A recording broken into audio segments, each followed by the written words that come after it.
在219国道旁有一片森林，它是藏在昆仑山中的原始森林——坡陇原始森林。我和这片森林的故事从早晨的一场冰雹开始。没一会儿，地上的冰雹已经铺满了，雪白一片。早上起来还好好的，结果突然就开始下冰雹了。昆仑山里的天气实在太古怪，这场冰雹下得毫无预兆，没过多久，地上就变成了白色。刚才还特别冷，还下冰雹呢，现在已经风和日丽的了。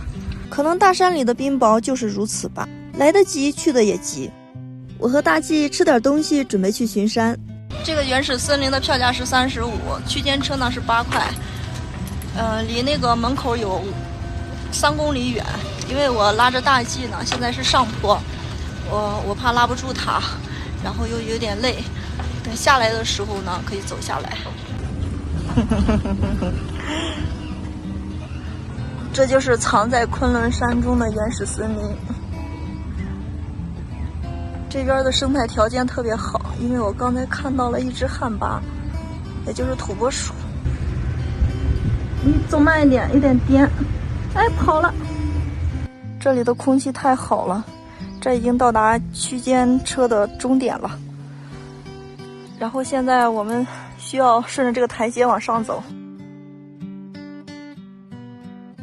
从这儿进去往上爬，有一个仙人洞。这块还挺高的，爬上去不知道有多少米，多少个台阶，但是现在已经关闭了，进不去了。我在坡陇原始森林等你来。驾嘟！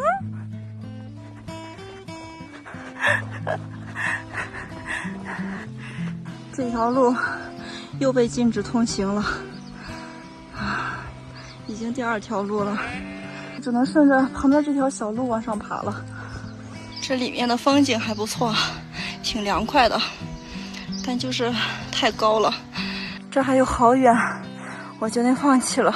大山就在我眼前，但是再往上走，一眼看不到头，而且现在有3000的海拔，太累了，我实在爬不动了。最终我还是选择了放弃，带着狗子下了山，可又遇到了一个难题。羊不敢过来，我把狗牵着呢，不敢让它过去。坐，好，快走！完了，这要僵持1下午了，怎么办？走，